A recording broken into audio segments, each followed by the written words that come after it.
میں اپنے بہت اچھے نقاد، ہمارے بہت بڑے ادیب، بہت شاندار انسان، ہمارے دوست بھائی محمد امین شاہ سے درخواست کروں گا آئیں اور گفتگو کریں گلناز کوثر کے مجموعے کے حوالے سے، ان کی شخصیت کے حوالے سے۔ بہت شکریہ۔ ایوب صاحب۔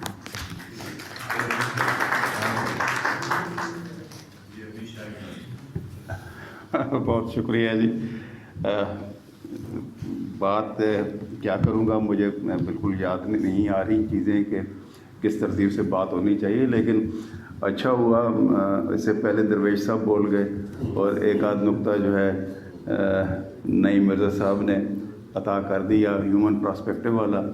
اب ہیومن پراسپیکٹو تو ہوگا تو سامنے آدمی نظر آئیں گے تو ان کی بات ہوگی نا۔ جب آدمی ان کی طرح خود اپنی وجود کے بارے میں دیکھے گا اور باہر نہیں دیکھے گا تو کیسے وہ ان کی بات کر سکے گا؟ ایک تو مسئلہ یہ بھی ہے، اور ایک بات دیکھنے والی ہے اور سمجھنے والی ہے کہ بھائی یہ جو زبان بنتی ہے یہ کیسے بنتی ہے۔ ایک یہ سماج کا ایک پورا پروسیس ہوتا ہے، لوگ لوگوں سے ملتے ہیں، ایک وقت گزرتا ہے تو پھر یہ زبان بنتی ہے۔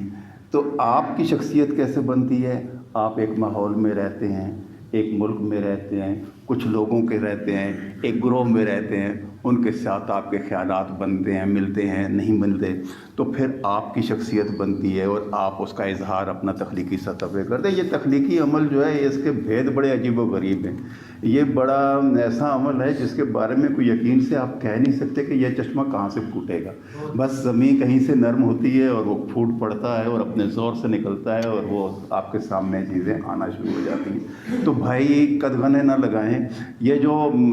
مابعد جدیدیت ہے، یہ اس نے تو سب سے زیادہ ستیہ ناز ہمارے ادب کا کیا ہے، اس لیے کہ ادب اس کا مسئلہ نہیں ہے۔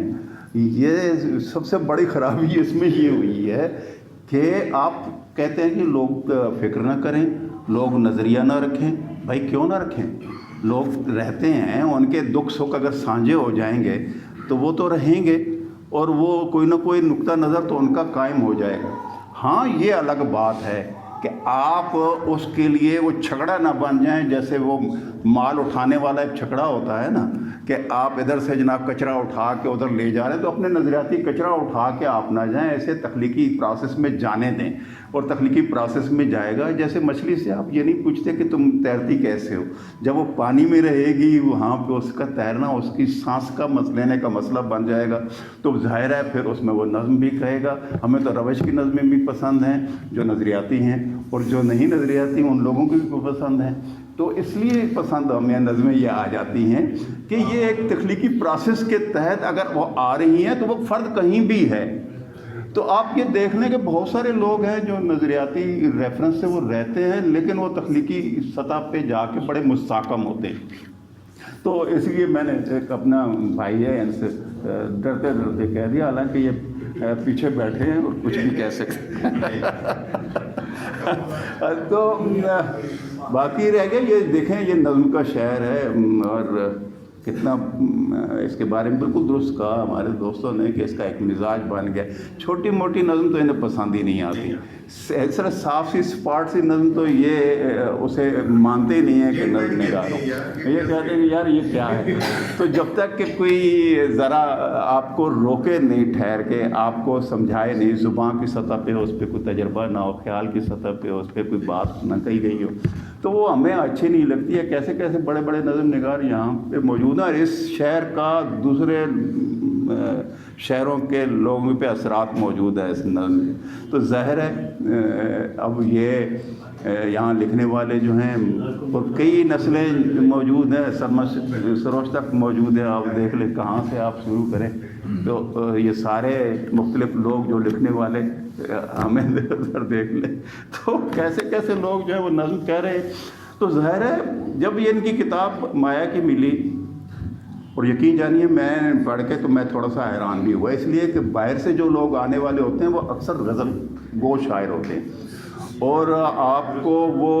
غزل کی شاعری جو ہے وہ آپ کو پڑھنے کو ملتی ہے اور وہ لگ بھگ ایک جیسی ہوتی ہے، ان کے مسائل بھی ایک جیسے ہوتے ہیں۔ اس میں کوئی نیا پن بہت کم ہوتا ہے، کہ بہت کم لوگ ہوتے ہیں جو کوئی نئی بات کرنے والے ہوں، وہ آپ گنتی پہ گن سکتے ہیں۔ ایسا نہیں ہے کہ وہاں نہیں ہیں، وہ ہیں، لیکن وہ گنتی پہ لیکن میرا خیال ہے بڑے عرصے کے بعد میں نے کوئی وہاں سے ایسی شاعرہ کی کتاب دیکھی جو مجھے ملی ہو اور وہ نظم کی شاعرہ ہوں، اور نظم بھی وہ جو میں کہوں گا کہ یہ جدید نظم کی ہے، اس لیے کہ یہ جدید نظم سے مراد وہی جس کی طرف منیر فیاض بات کر رہے تھے، یا نہیں بلکہ فاخرہ بات کر رہی تھی، وہی ہے کہ یہ جو زبان کو برتنے کا سلیقہ ہے، یعنی تصویریں بنا بنا کے آپ کو دکھانا، سارے منظروں پہ تصویریں بنا کے دکھانا، کہیں جو دھوپ کا ایسا بیان نہیں ہوگا وہ دھوپ کا ٹکڑا کر کے آپ کو دکھائیں گے، کہیں وقت کا ایسا بیان نہیں ہوگا وہ زمانے کا تھال آپ کے سامنے رکھیں گی جس سے کوئی لمحہ سرکتا نہیں ہوگا۔ تو وہ دیکھیں بہت ساری چیزیں ہیں جن کی تصویریں بنتی ہوئی آپ کے سامنے آتی ہیں، اور ان کی نظموں میں آپ یہ دیکھیں گے کہ یہ تصویریں بنتی ہوئی سامنے آپ کے آتی ہیں۔ پھر مجھے یہ نظمیں اس لیے بھی پسند ہیں کہ یہ کوئی نہ کوئی کہانی کہہ رہی ہوتی ہیں، اور میں چونکہ افسانے لکھتا ہوں اور افسانوں کے قریب رہتا ہوں تو مجھے ایسی نظمیں اچھی لگتی ہیں، بلکہ میں تو اکثر یہ کہتا ہوں کہ یہ جو ہماری نئی نظم ہے دراصل یہ فکشن کی ایکسٹینشن ہے، یہ کوئی غزل وغیرہ کی ایکسٹینشن نہیں ہے، یا ہماری اس نظم کی بھی ایکسٹینشن نہیں ہے جس کے اوپر عنوان لکھ دیتے تھے ایک اور اسی کا نیچے سروس ترجمہ کرتے جاتے تھے، بلکہ یہ ایکسٹینشن اگر کوئی ہے تو یہ جو فکشن ہے اس کے کریٹیو جو پروسیس ہے اس کی ایکسٹینشن ہے جس میں پوری کہانی آپ بیان کر رہے ہو۔ مجھے یہ نظمیں بہت اچھی لگی ہیں اور آپ کی گفتگو بھی بہت اچھی لگی ہے، بہت شکریہ، بہت شکریہ۔